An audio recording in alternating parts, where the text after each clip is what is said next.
do subscribe, share it, like and comment.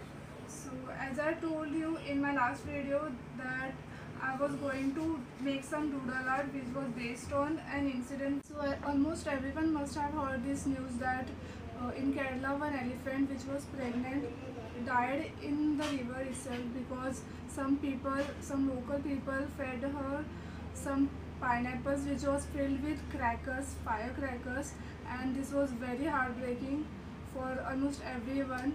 And I think this should not happen again. So I just wish that we will never hear such news in the future.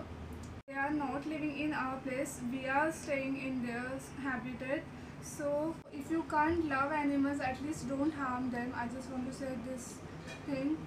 If you like my video, do share, subscribe.